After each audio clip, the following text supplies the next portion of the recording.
Right, welcome along. This is ShrimpsNet, episode 12. How do we get to 12 so quickly? Welcome. Thank you for listening. This is the podcast of the Shrimps Trust. We've got two great guests this week, as well as myself and Joel. So we'll not waste any time. We'll get straight into it. First, we've got the man who never stops, the busiest man on the board, Charlie Appleyard. Charlie, thank you for joining us and showing us your T-shirt. Hi, Freez. Yes, I can be imported from America jumper. I like it. And I notice you've still got the same photograph with the exploding head on it. I love an exploding head, but it was the best day of my life, so I'm never going to take that off. Yeah, good man. Thanks for joining us, Charlie. Also with us, the voice of the Shrimps Trust, the man who emails out to over 600 people every week now, Joel Shooter. Eden Freeze.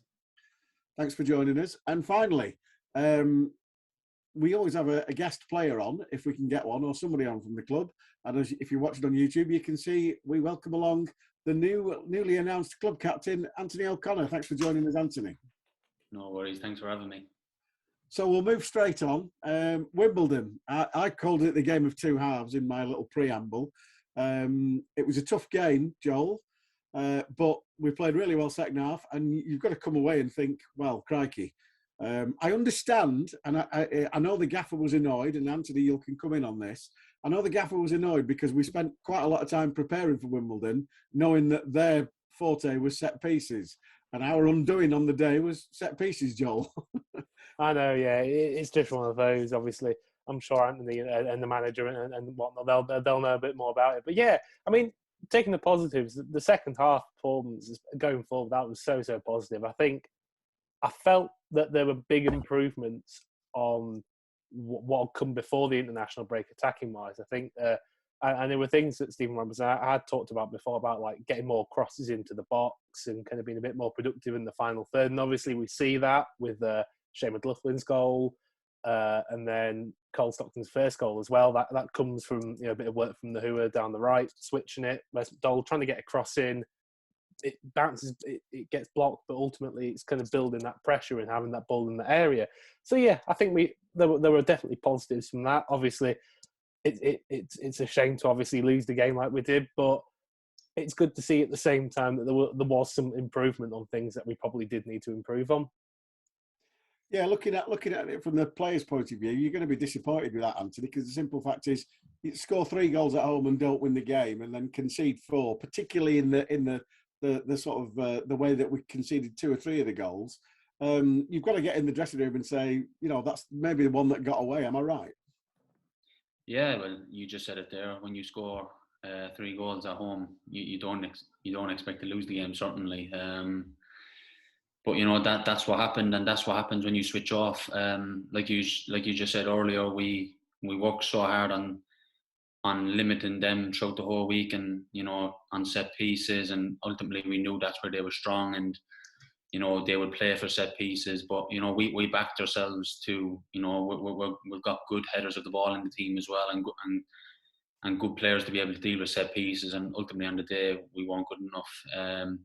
Okay, there were some individual mistakes in there which happen in football. You can't legislate for that. Sometimes it just happens, but ultimately and collectively as a team, we didn't do enough from set pieces. Wasn't just one person, wasn't just 2. It was as a whole 11.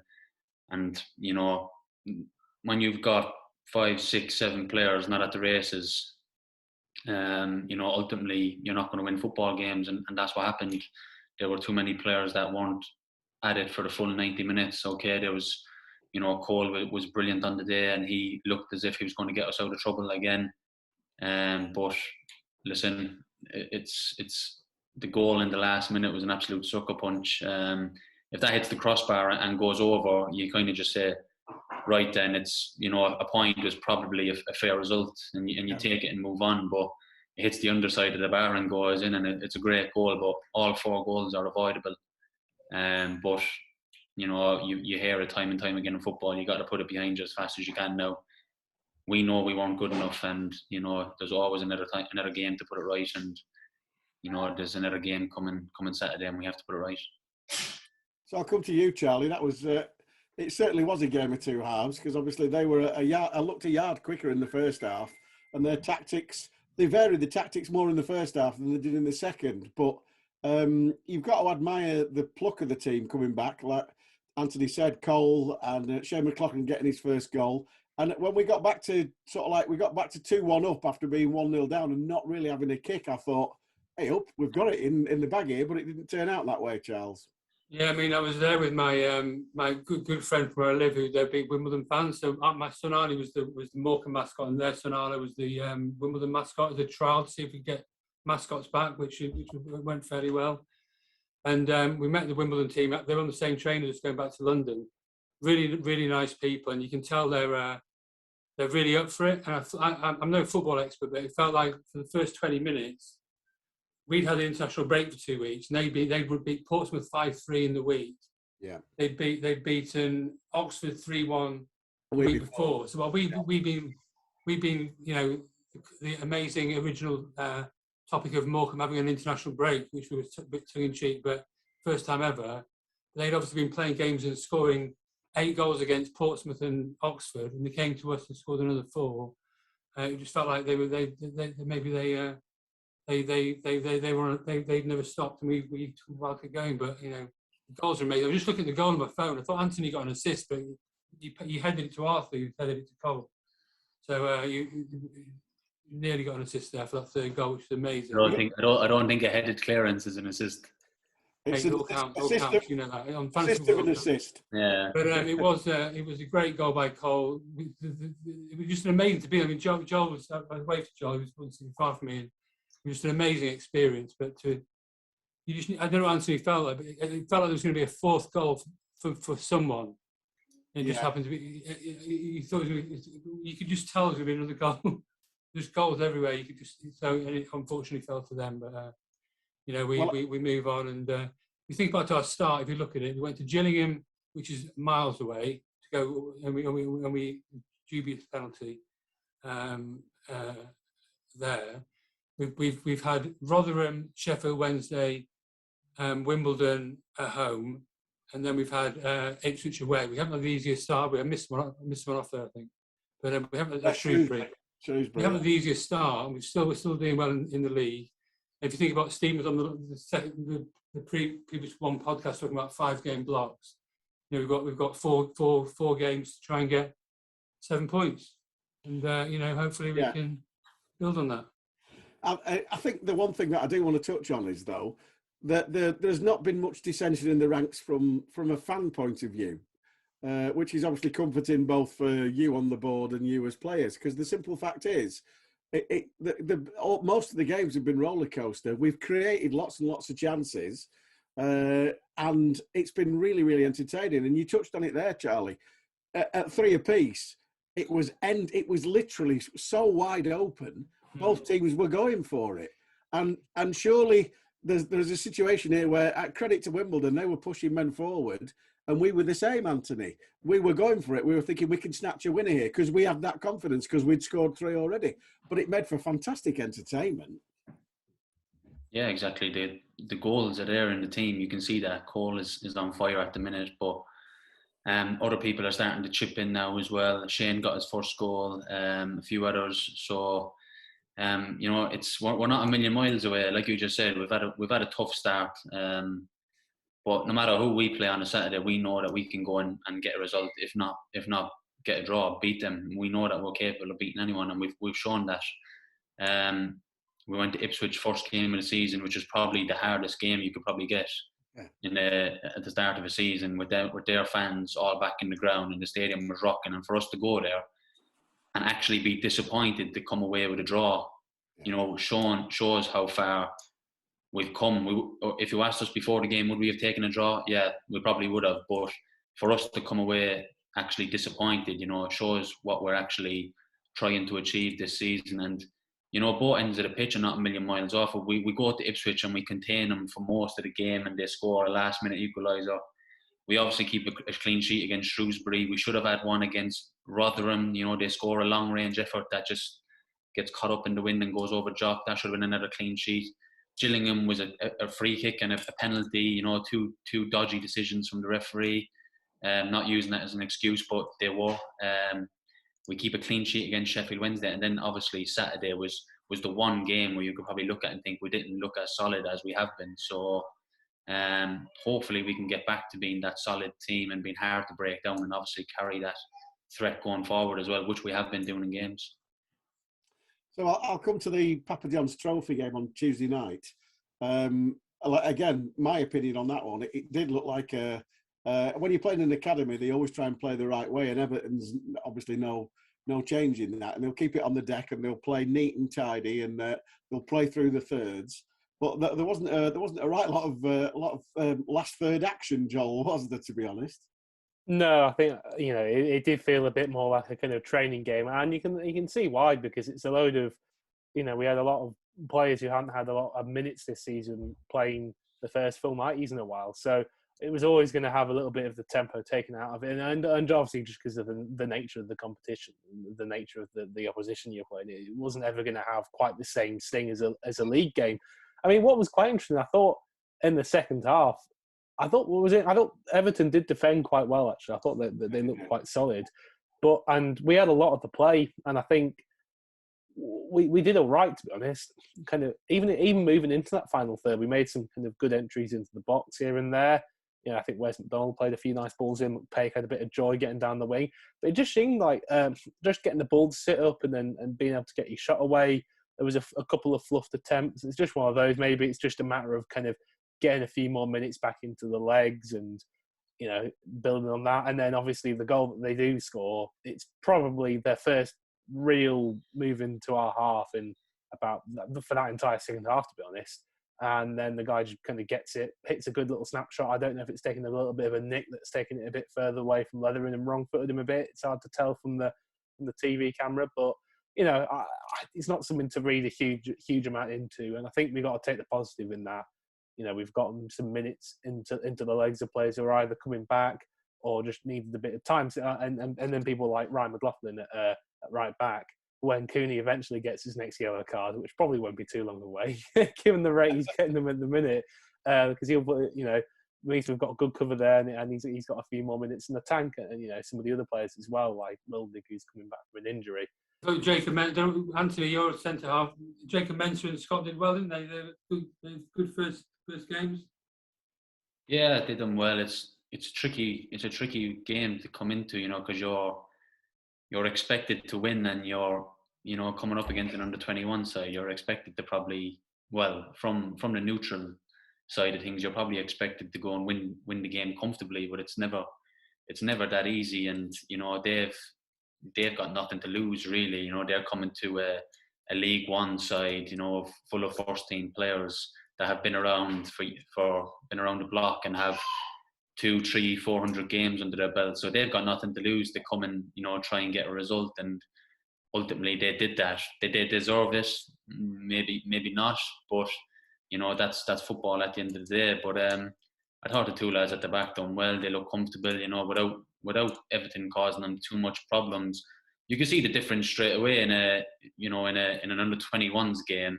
Everton under-21s, other than coming up against a Wimbledon side, do you know what I mean? Where they've got a 6'6" striker up top, and they don't play out from the back as much, and it's more about landing on second balls and trying to win the battle. It's a completely different game, but you can only play what's put in front of you, I suppose. And all the lads that played on Tuesday night will have done their chances, no harm. Like you said, getting minutes under the belt was probably the most important thing to come from it. Although we do want to do well in that competition as well, to go as far as we can, and ultimately a trip to Wembley would be nice as well, wouldn't it? So we wanted to do as well as we can, but most importantly, everyone came out, injury free of that game, and all got minutes under their belt. And what the gaffer is going to do Saturday now, we don't know. We'll probably have more of an idea tomorrow in training, but I'm sure players will have put thoughts in his mind, to be and put themselves forward for the starting 11 on Saturday.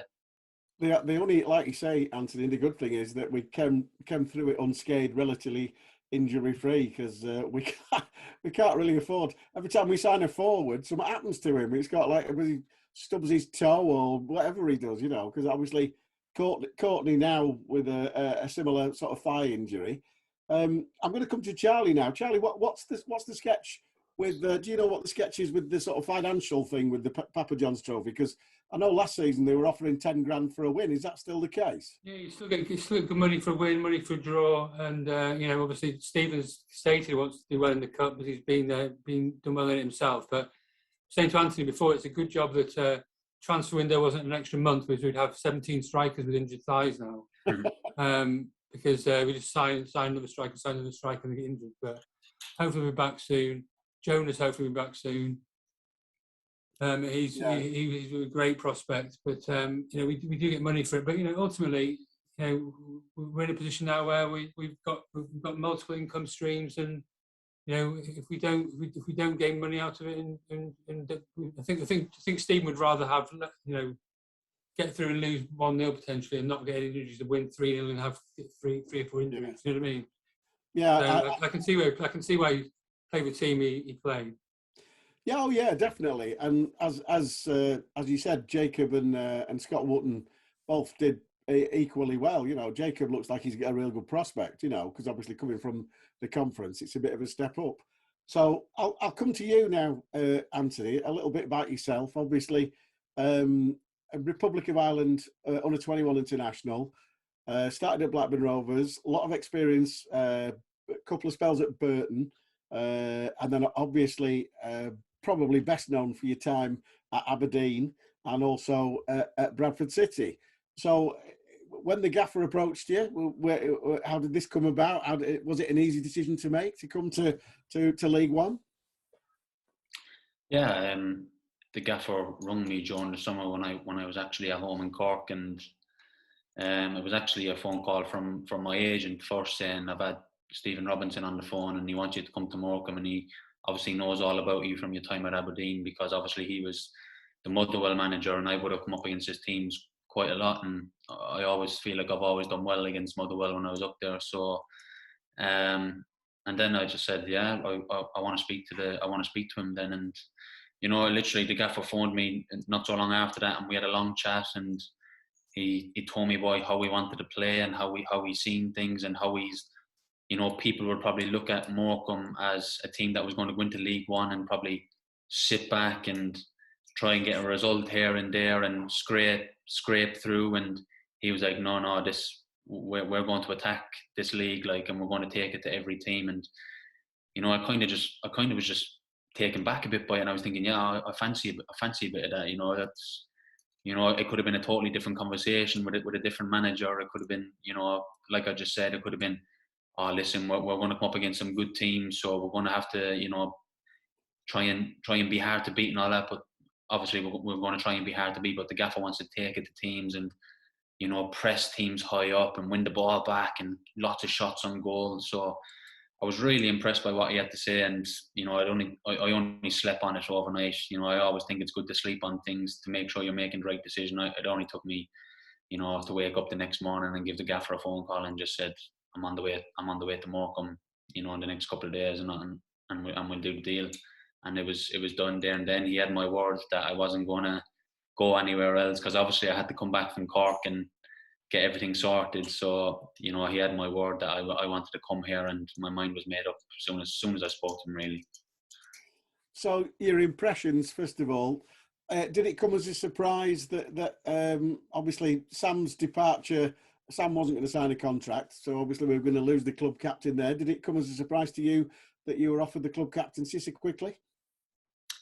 I didn't expect Sam to move on. I knew there was whispers, early on in pre-season and during pre-season and what have you. And I thought that if something was going to happen, then it was going to happen, a good few weeks back. I didn't think it was going to go on to the last day of the window. And then obviously, we found out that Charlton have had a bid accepted, and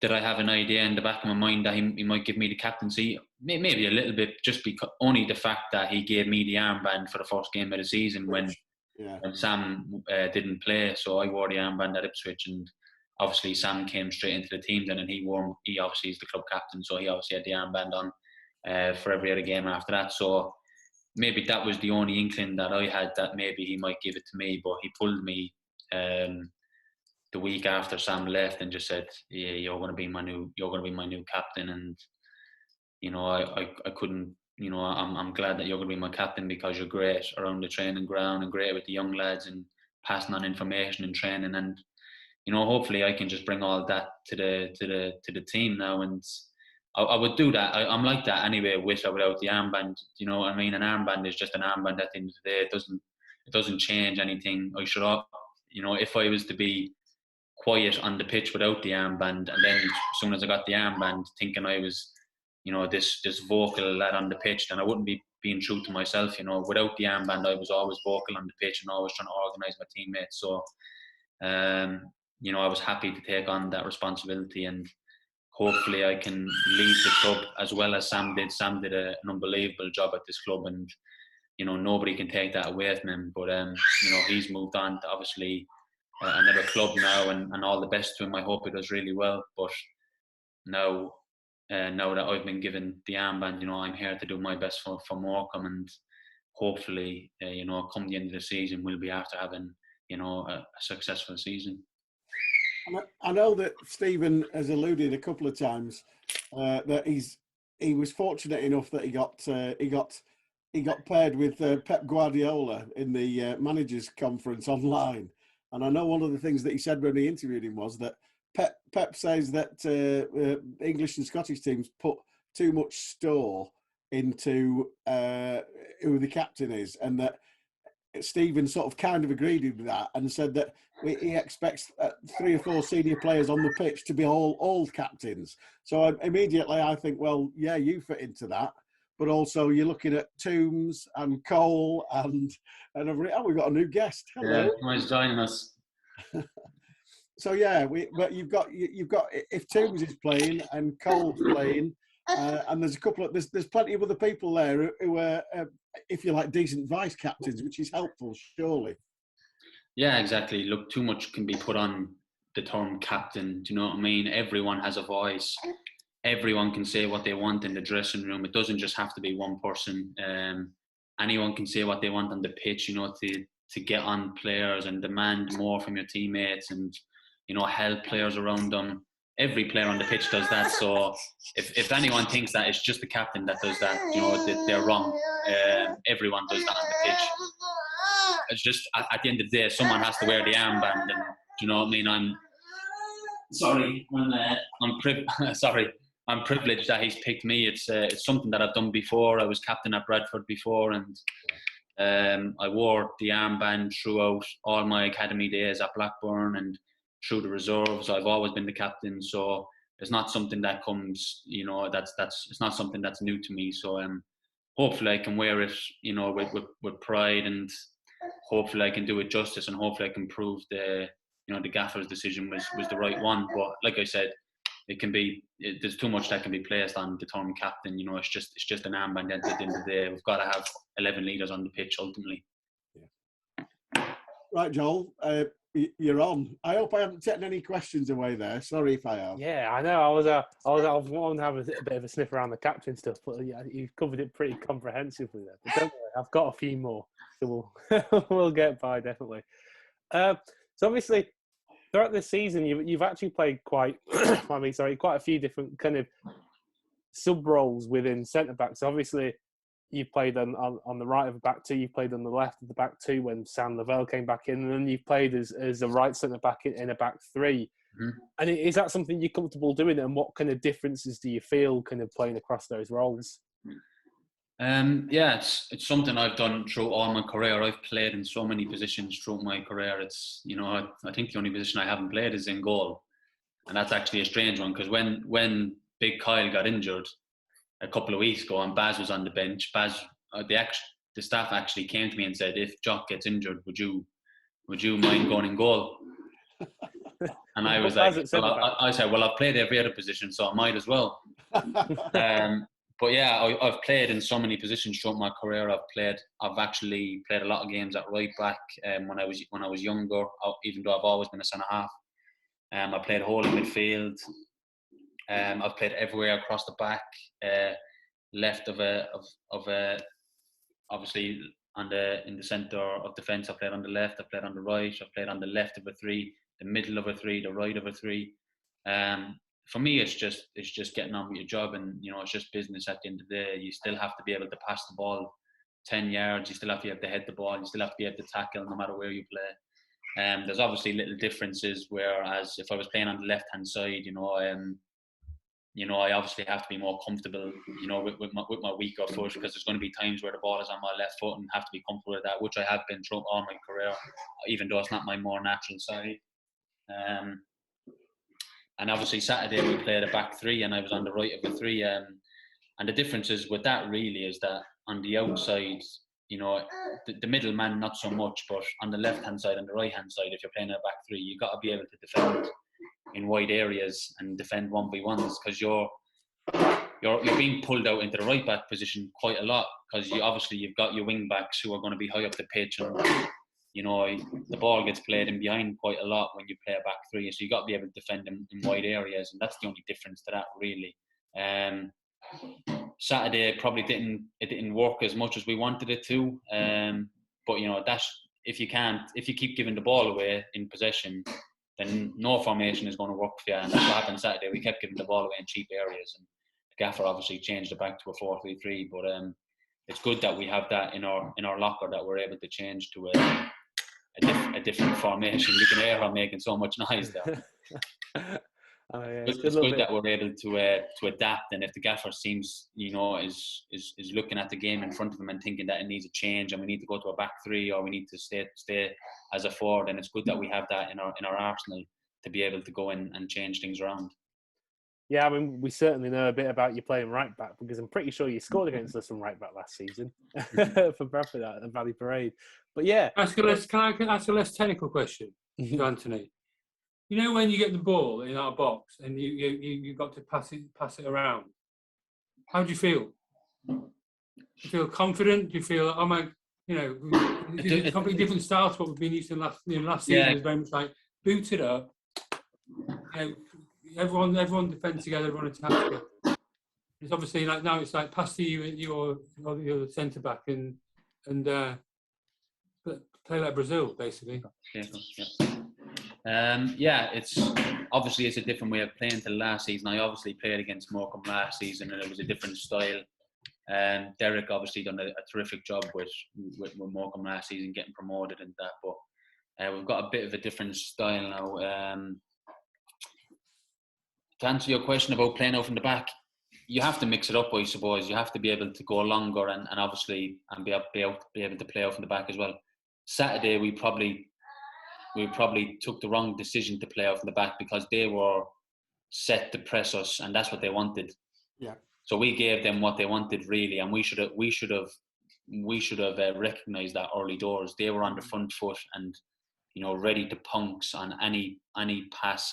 And similar to what we do, really, we set up triggers when we play to press teams, and there's certain triggers that we know when to press, and that's exactly what they did to us. And we should have known that really from the first few times of playing out, because there was times where Jock passed the ball to me on Saturday, and I would try and look for a pass, but because they were locked on so high up the pitch and they wanted that, I didn't really have a pass on, only other to try and smack it up to Cole, and Cole was up against two big centre halves, you know what I mean? And I didn't really want to do that, so ultimately I would have to turn back or play to Ryan, who was next to me, or play back to Jock, who would ultimately kick it long anyway.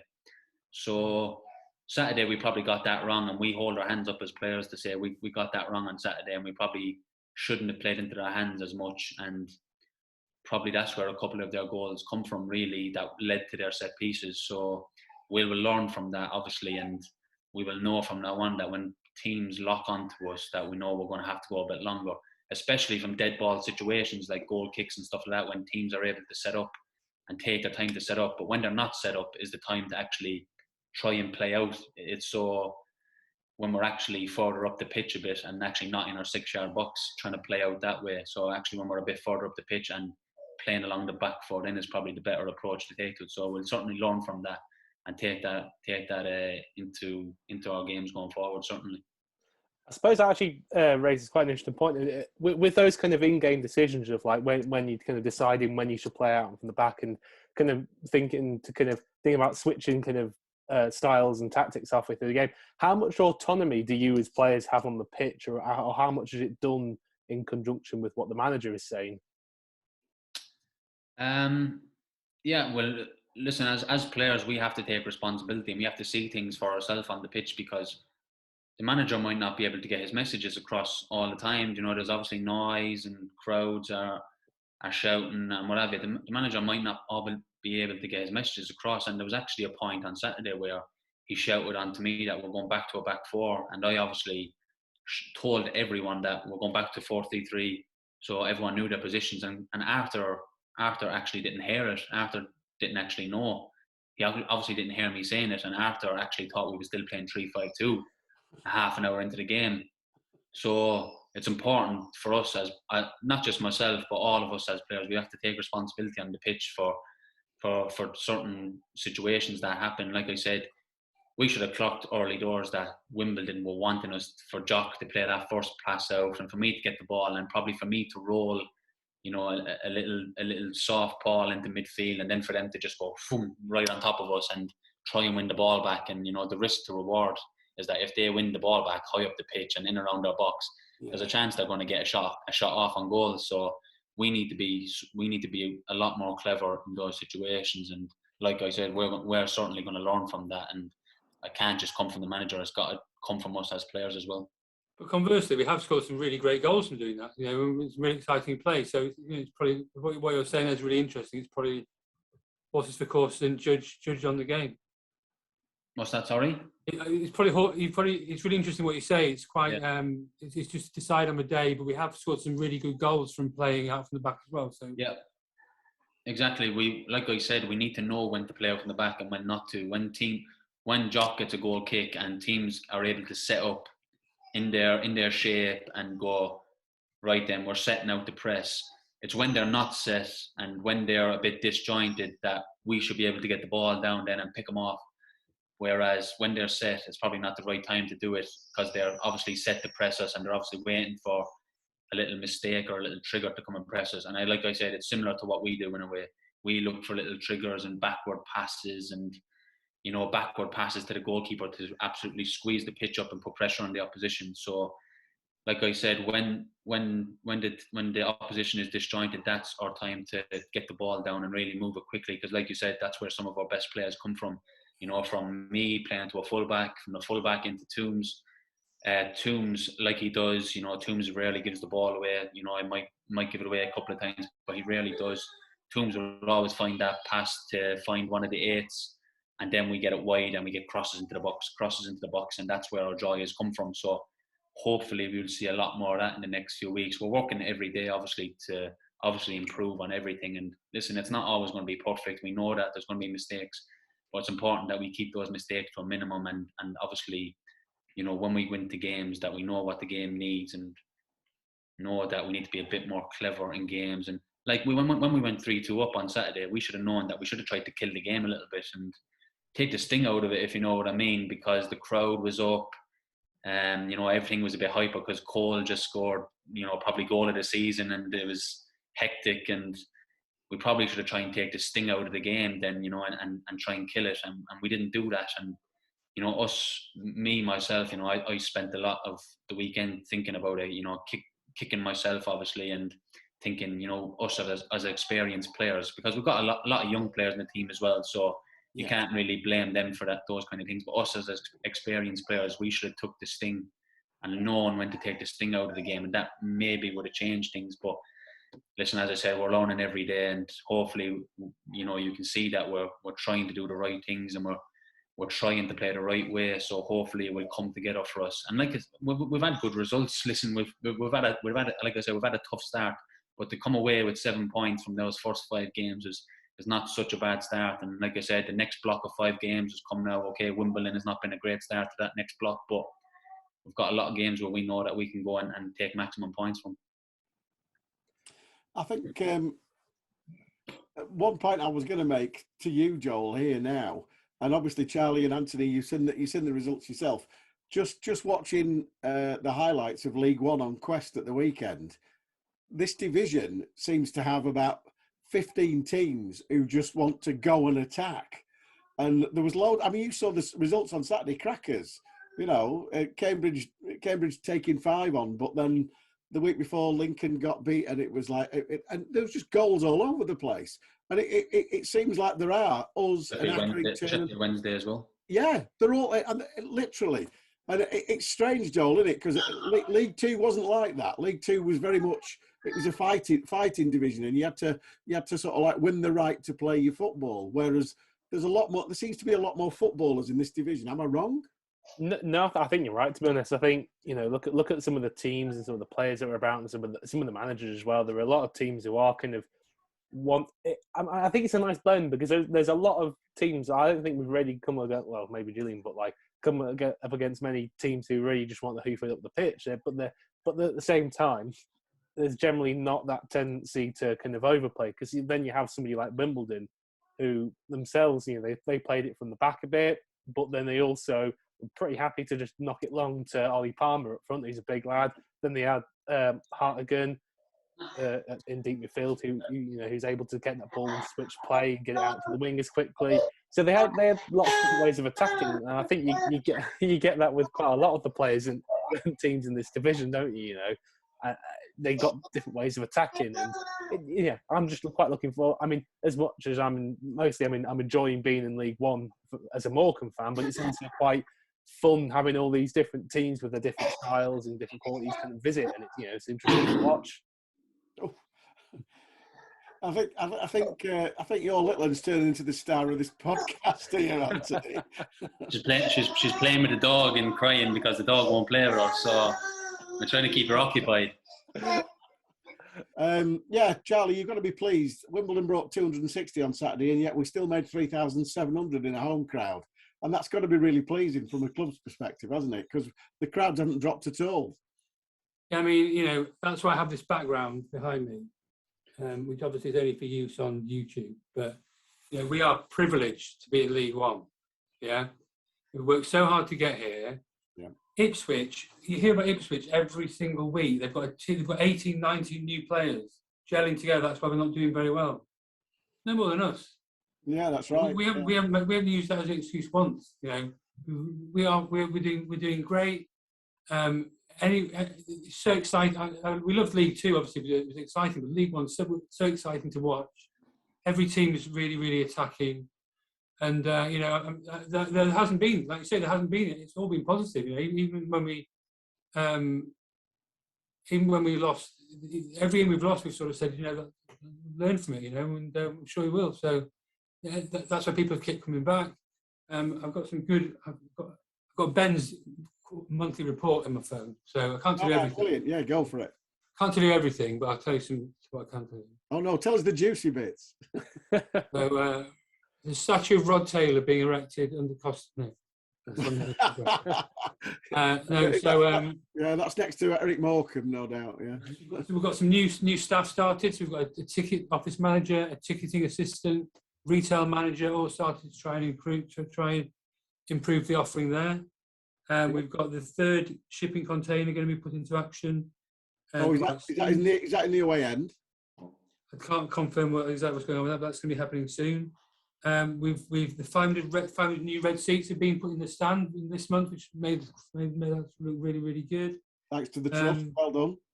The spend per head has gone up. Obviously, we've got the season ticket offer to bring people into the ground to cheer on Captaincy and his team. But then also we're trying to increase revenue, so that's been the highest it's ever been. Hospitality is really full, which is great. There are some things, I was there on Saturday and I'm always open for feedback, so anyone comes to me and asks me a question, I'll put it on the list, and I've got about 3 or 4 things to ask tomorrow. One of the main things for me was they're not serving mushy peas, they're serving protest peas on Saturday. It's got to be mushy peas, right, Anthony? It's got to be mushy peas, not protest peas. That's agenda item number 1 on the board. To be honest, if that's a complaint, it's not from me, because I don't mind. That's for me. That's my complaint. Oh, that's your complaint. I was going to say, if like last Saturday I turned up and I had pie and peas and a cider, so that was 2 of my 5 a day. So I was quite happy. So recruitment's gone well. Ben's been brilliant. I don't know how much Anthony's come across Ben, but he's been a really great addition to the team. So we can have a monthly board meeting tomorrow. He's provided a report, updating the board on everything. We've got loads of good stuff going on. So that's reasons to be cheerful, you know. Yeah. I think Stephen, and you know, I think in 5-game blocks now. I'm actually more now. Sure, Joel does, and you know, I think it's a really good ethos for the club. And you know, if we get, I was looking at with Dermot the other week, and if it's 60 points, which is I think is about 6.5 or 7 a game, every 5-game block. It's top half, if not 10th or 11th in the last 3-4 seasons. That'd be fantastic. That would be fantastic, given the fact, as you've already said, that Ipswich signed 19 players, and every time they're mentioned in the media, it's mentioned that they signed 19 players. We've signed 19 players, of which 6 of them are injured, and we're still above them. So if we did 9 5-game blocks, 7 a 5-game block, like Anthony says that we've already done so far, we'll be 10th or 11th, which obviously, not saying we're going to get that high, but Shrimps fans, come on. Hey, well, why not aim that high? And speaking of the 5-game blocks, that brings us nicely to the next 2 in this sort of like the second and third game of the 5-game block. So we've got Doncaster away on Saturday and then Crewe away on Tuesday. And as it sits, Doncaster and Crewe are the bottom 2 teams, which at this stage of the season doesn't really mean a right lot, does it, Joel?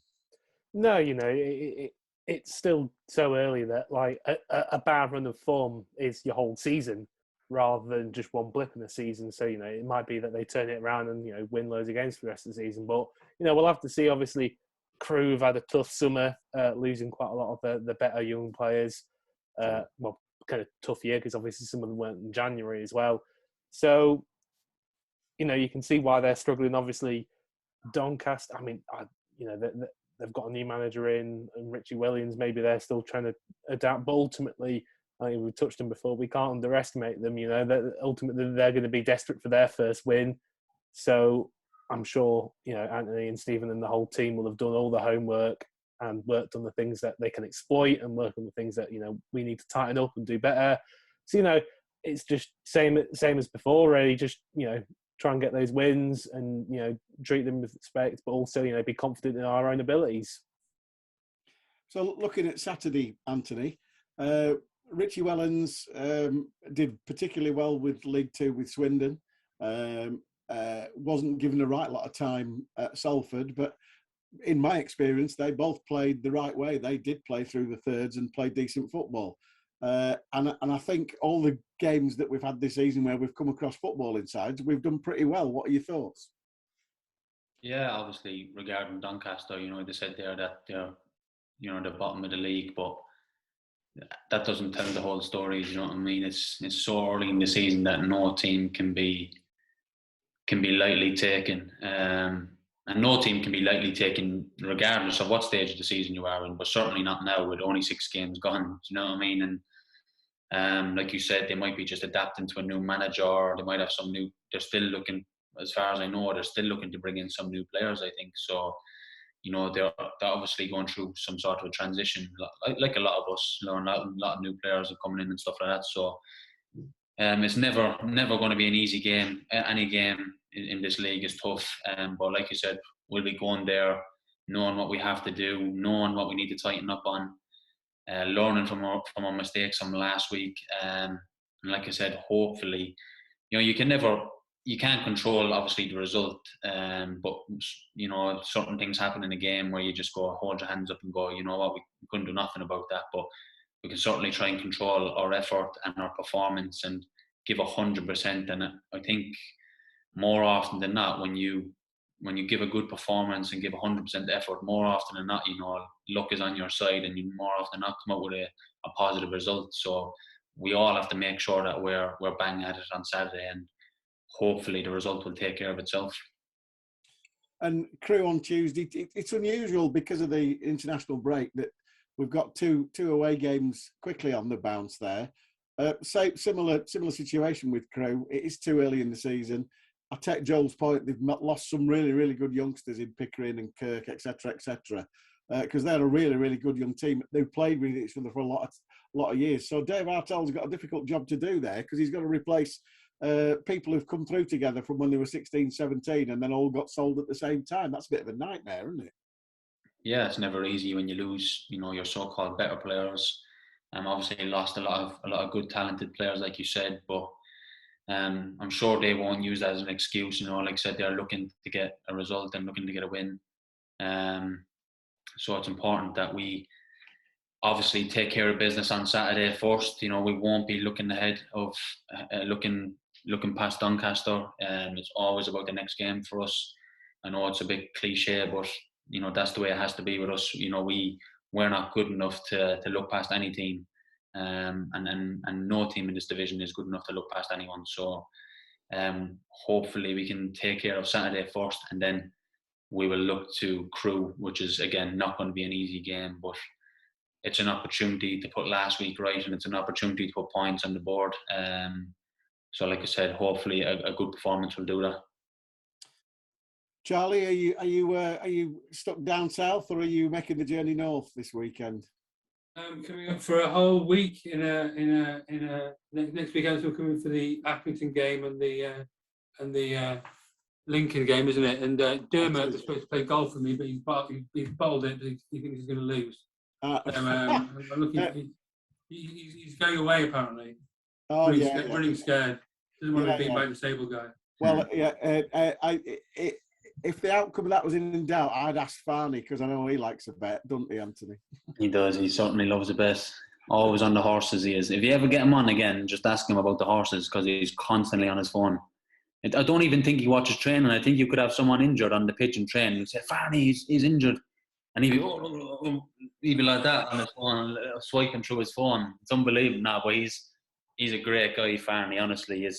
All the staff have been so brilliant, and they have been for years. So a lot of that staff have been at the club for years and done brilliant for the club. So I think that's what makes the club such a good place to be. And a lot of it's a really, I know it's a bit cliche again, but it's a real family feel club to it. Everyone is really bubbly around the place, and I'm just Morecambe have always been a side that have you'd never, obviously from my time of playing against them, they were never really up there in around playoff positions in League Two and stuff like that. So it's obviously really nice that that it was a change last season, and obviously missing out on the last day and then going to the playoffs and getting promoted was such a great story for the club. And I'm just glad now that I'm part of a club that's really on the up, and I can really see this club doing well as long as as long as the right people are involved all the time, and always striving to improve. There's only good things coming the way of this club, hopefully.